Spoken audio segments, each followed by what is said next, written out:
Hello, Mega Mafia. This is Joshua Gjonaj, and welcome to the very first episode of MegaCast. And fans, let me introduce you, my co-host, colleague, whatever you want to call him. He's joining me in the broadcast booth. It is the Professor. Yes, I'm really happy to enter the next phase of my career with Mega Championship Wrestling. You know, it's always good to take on new challenges and look for new opportunities. So, I decided to take a step away from managing, at least for the time being. I'm not promising that I will be gone forever. So keep that in mind, Mega Mafia. But for now, I'm going to be in the control at the broadcast table, and here recording this podcast. It's a very much of an honor to have you. And since joining Mega, we had a couple of interviews and whatnot, and what better way just to pick your brain during our broadcasting. During our next show, you're going to make your debut at Saturday Night Slam 4. What a show that's going to be. Yeah, that looks to be great. Tickets are available at the door, and they're also available online if you go to Mega Championship Wrestling. I think I have the right URL. Mega Championship Wrestling. You can get tickets. You can order tickets online for those of you that prefer to do it that way. And come out to support the mega stars. We're going to see a lot of action, including we are. Let's get to it. Let's talk about some of these matches. We are going to see Jackson Stone and Paxton Calloway teaming up yet again, taking on the Believers, who seem like they're having a fallout, and it's kind of very questionable what's going on with Mikey and Jimmy. They seem like they're not getting along at all, and I'm a huge believer, and just seeing them being in the different ends, it's not a fun day. Well, I believe in Jackson Stone and Paxton Calloway. Those are two of the toughest people in Mega Championship Wrestling. I think the only people that can stop them is themselves. So I like the Believers. I mean, personally, they're great guys, and they really had an inspirational story to come up through the ranks and become champions so early in their career. But yep. I think their hands are going to be more than full against Paxton and Jackson Stone. Absolutely. I mean, who knows? If the Believers could believe yet again, they could be back in a tag title, hunt, and then recapture those gold once again. Yeah, a win here would definitely probably propel them to be the next in line after the Party Posse and Cash Inc. get their little rivalry straightened out. Absolutely. Speaking of Cash Inc. and Party Posse, I mean, there's a lot of things going on, and we have El Nacho, who I really don't like, Professor. I really do not like El Nacho because he took my cookies. But apparently there's a real El Nacho, which is mind-boggling. My brain could not handle any of this. I am the most intelligent person in all of professional wrestling, as I said time and time again. And even I don't have the El Nacho situation quite figured out. I've seen both of them called the real El Nacho, so we need to come up with names for them. I think I am going to be referring to them as Party Posse El Nacho and DLA El Nacho as the other El Nacho seems aligned with the wrestler DLA, who is starting to come on strong. He's new to Mega Championship Wrestling, but he's had some pretty impressive matches in Tuesday Turmoil. So he's someone to look forward to. Absolutely. I mean, with the whole DLA's real El Nacho and then Party Posse's El Nacho, it's a weird situation. It's a who's who, really, but who really knows? But also, speaking of Cash Inc., Ken Vasion winning the Battle Royal from Breaking Down Barriers. Winning that Battle Royal gave a chance to face any gold for Mega, and Cash Inc.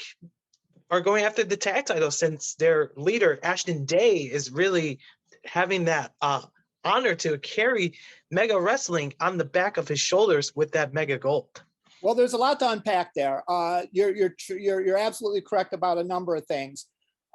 They did not need to use that championship shot for Ashton, as he wanted on his own by himself. And Ashton, I think 2021, 2022, those years are going to be known as the years of Ashton Day, because he really has stepped up, and he is an outstanding wrestler. He is in dynamite shape, and he is going to be causing trouble for just about any challenger in Mega Championship Wrestling.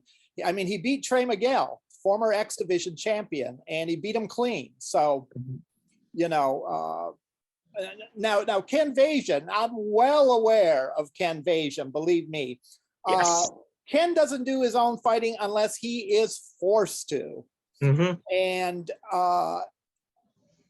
his stealing Butler Boy's championship shot and Battle Royal victory is simply par for the course. Now, Ken is, you know, the funny thing is he has so much going on his plate. He has Ashton Day, he has his team going for the tag team title, and yet he still decides to pick a fight on the web with Harleen Lopez. When Harleen said about being the diva of Mega Championship Wrestling, and Ken took objection to that. Of course, Ken is not going to do his own fighting. He is sending Butler Boy to do his dirty work for him rather. Absolutely. And like, I tried so hard to get Butler Boy to speak on camera, but every single time I'm getting close, Professor. I'm very much getting close to get those words out of Butler Boy's mouth. And like, we haven't seen Butler Boy since breaking down barriers. And like, I guess Ken said, you are going to take a vacation and you are going to clean my vacation home, which is like what I'm getting at, because we haven't seen Butler Boy since then. But since Harleen Lopez is usually in the tag league, I'm interested to see what she's going to do in singles competition.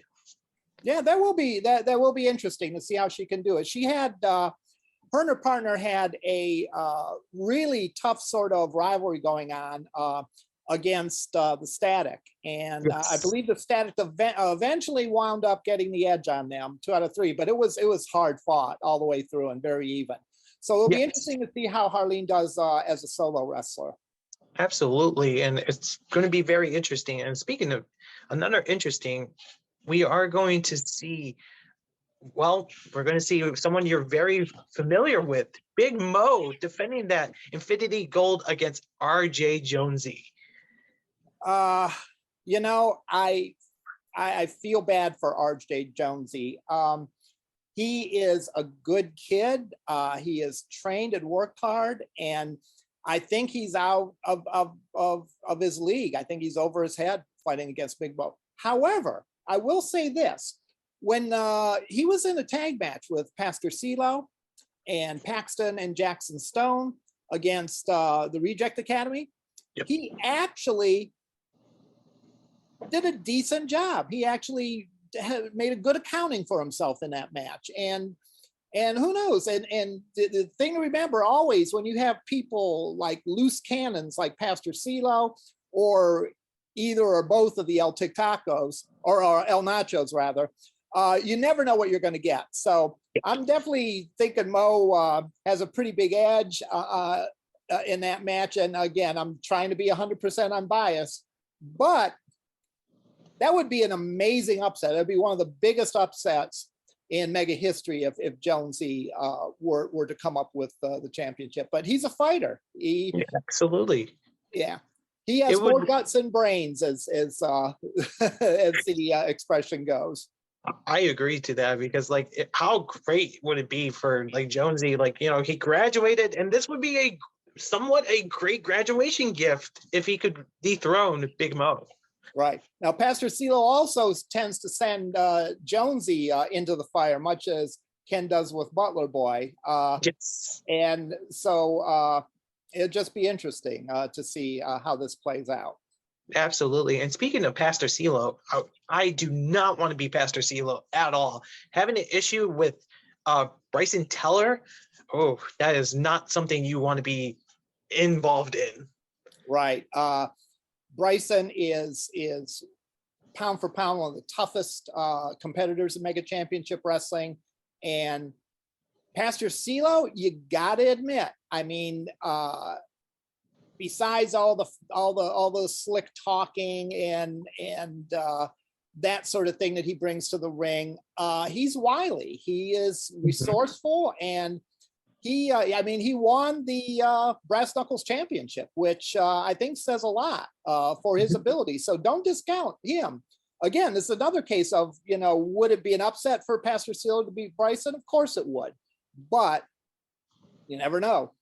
Absolutely. With Bryson Tiller facing King Crab, Madman Fulton, any challenges, and Tyreek Kalam, so many other things that Bryson Tiller has challenges, and he overcame them, and like every single time he improves more and more. Every single time I sit behind the desk and see that fighting spirit, because he holds that fighting spirit title, and he's just bringing all those, well, as people might want to say, bangers, and just knocking down challenges left and right. Right. The fighting spirit title is a perfect name for a title for Bryson. He had an injury about a year ago, if memory serves, and he was out for a while, but he came back relatively quickly, and I was a little worried about it, but he took it slow, and he really has gotten back to his former self, if not even better. New and improved Bryson Tiller. Absolutely. And speaking of some more matches, we got the Rat Pack and Crummels. It's the finals for those tag trios taking Alpha Beta Duke. Now, Rat Pack, Sean Blaze has been convincing Crummels for some time now just to join them once and for all. And they Blaze told Crummels that they work as well as a tag team and not singles competition. And well, who knows, if these guys could walk away by defeating Alpha Beta Duke, it has to, Crummels has to be convinced that, the Rat Pack is somewhere he belongs, really. Right. Well, this is an interesting contrast between these two teams, because the Rat Pack with Joey Vincent, JVM, I had a brain fart for a second, with JVM and Sean Blaze. You have guys that have wrestled together for years and know each other up and down. They know each other's moves. They're a very cohesive team. And Mr. Crummels has been in that mix lately as well. So even though he's not necessarily a full-time member of the Rat Pack, he does have some experience with them. Now, if you contrast that with the other team, I don't know where to begin with them. That's one of the most intriguing teams out there. You have on one hand, the newcomer, God, what's his name? I'm doing bad on names today. No, you're good. Since we have Thad Corder teaming up with, right? Yes. Yeah, teaming up with LSD and the Duke, who is as well as a broadcast partner for you and I. Seeing him in the ring is going to be interesting. Can you imagine if the Duke could just bring anything to the broadcast booth? Whatever he's got to say, I know Duke could back it up. Well, Duke is tougher than nails. He's been around for a while. He's held titles. He's wrestled in other organizations. He's really literally fought some of the best wrestlers on the independent scene. And he is tough, experienced, veteran. And then sort of in the middle, you have Lemmy, who's been around a while, but isn't necessarily the grizzled veteran that the Duke is. And he has his own style that is his own. That's all I can say. He doesn't really, will it be cohesive with the other ones? That's a big question mark. And Thad Porter, again, is a bit of a loose cannon, if you ask me. But he brings that youthful energy and enthusiasm to it. So that is sort of, it wouldn't be the odd couple because there's three of them, but the odd triplet or something like that between those three. And it'll be interesting to see if the more cohesive team, the Rat Pack, will be able to prevail, or will the chaos sort of that I see coming from the other team be enough to overwhelm the Rat Pack. For sure. And we are going to see as well Megan Myers taking on Sebastian LaShawn. I like I tell people every single time I watch Tuesday Turmoil, I am terrified by Sebastian. Very much terrified. Uh, Don't call her, don't call, don't say crazy around Sebastian. That's all I'm gonna say. right. Uh, both of them are sort of on edge at any time, and the slightest thing I think tips them over the top and turns them into a frenzy. And Megan Myers, of course, with all due respect, fine wrestler, great wrestler, but it's a little bit scary too, to be honest with you. Yes. And those two, I definitely would stay in your seat for that one because there's going to be some fireworks. I guarantee it in that match. Absolutely. And speaking of some fireworks, Brendan Richards, he has to bounce back, but he's going to take on Tariq Kalam. What's interesting about this match is both Brennan and Tariq both have lost their most recent matches, have lost sort of high profile matches where they fought very well, but just weren't able to win. And I think both of them want to get back on the winning track, very much so. And again, I'm trying my best to be unbiased. Of all the people that I've managed Tyreek the longest, and I know him pretty well, and I know he's going to be going after this. And same thing with Brennan. So this will be I won't say desperation, but both of these guys are going to be are going to want to get back in the game. And another loss is I won't say a must-win situation, but it's probably want to win this one situation. Yeah, absolutely. I mean, both of these guys, they just need one confidence boost for one another. If they have a victory for one another, who knows where they would go next. Right. Tyree could go at any goal. The same thing with Brennan. But I know Brennan has something in his mind with DeFarge and Crumbles. So, there could be some unfinished business, but who knows really? Right. Exactly. But make sure fans get your tickets for Saturday Night Slam 4. Be sure to support us on TikTok with Mega Wrestling and also Facebook, Mega Championship Wrestling. Instagram would be Mega Wrestling as well. Follow us on all those social medias, please, and support all of us here at Mega. And support this podcast too, because if you have any suggestions, if you have any questions, by all means, please ask away because, well, me and the professor, we would love to answer these questions here for you Mega Mafia fans, because that's what this podcast is all about. Absolutely. Couple of the biggest matches, of course, on that card involve Ashton Day defending his title against Casey Carrington. Yes, indeed. The main event. I did not see their match at Rocking Horse Rumble. Of course, I was backstage with the Reject Academy, but from what I saw, from what I heard, that was a very intense match. It was a bloody contest sitting there in the broadcast booth. I could tell you this, Professor. It was a bloody contest. Ashton Day just taunting Casey in front of everyone and stuff like that. And just like it was just a tense battle, and just seeing how much Ashton Day just wants to solidify that he is the Mega Champ for a reason, and having Cash Inc. involved in it because, well, Ashton says he's a fighting champ, but I really didn't see much of it in that contest, and I was just kind of disappointed to say that it didn't end so well in a good contest, even though it was no disqualified, no countouts. Ashton won by very questionable, just having, and Tim, let's not forget, Tim got involved in that contest, stealing the jacket of Bryson Teller. Yeah, that was a wild one, I'll tell you. And the thing about Casey and Ashton is those two were former friends.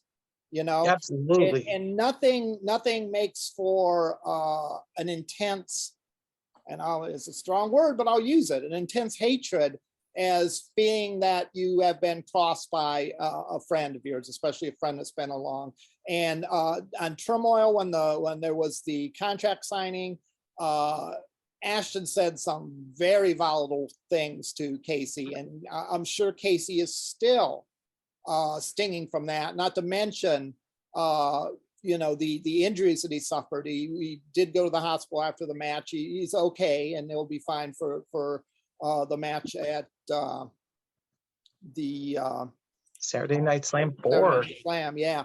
Absolutely. Yeah, this is turning out to be one of the top rivalries, I think, of the year.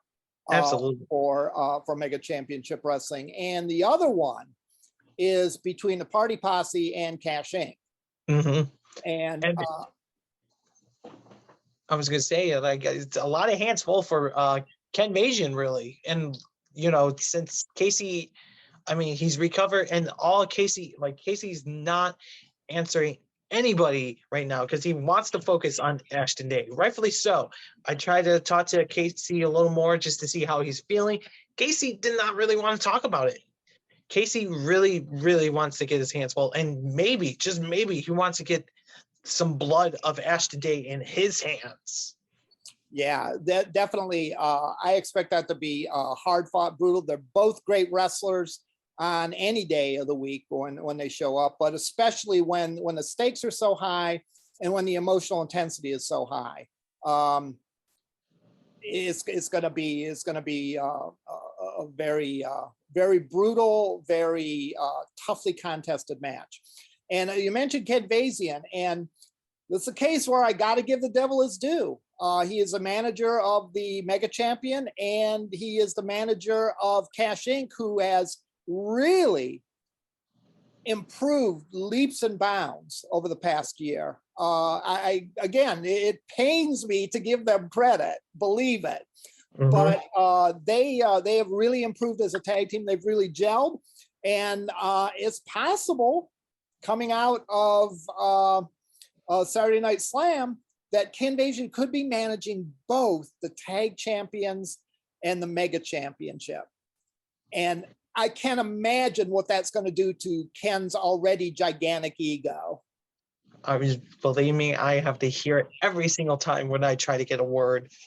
Every single time for anyone. Ken likes to, belittle me of how I dress and how I look. And if this happens, if it's going to be a night for Cash Inc., I know it's going to be a never-ending story. Right. And so far, Cash Inc. Has won a couple good matches against Party Posse. The Party Posse has had their victories well. There was a special challenge last night of different calisthenics and different things that sort of ended in a no contest. And the real interesting thing, and sort of maybe the wild card in this, is which outside force is going to come into play. Was it going to be El Nacho for the Party Posse, or will it be Ken Masian? Because both of them have been known to stick their nose where it doesn't belong. And we did see some collision between those two. Yeah, so that's sort of a side story on this that'll be really interesting to see how it goes. And possibly the interaction between them could be the difference in this match. Mm-hmm. Absolutely. I mean, like I said, with the whole El Nacho thing, it's very, very, very much confusing. But like I said, we could see new titles crowned. We might see some titles retained. Who knows what's going to happen at Saturday Night Slam 4? I'm excited to be joining you, Professor, in the broadcast booth. Yeah, it'll be a lot of fun. I'm really looking forward to it as well. Absolutely. And fans, like I said, be sure to hit the subscribe button, like this video, share this video as well, all over social media. Let them know, what match are you looking forward to the most at Saturday Night Slam 4? This has been Gjonaj. That's the Professor. We are signing off. Have a good one.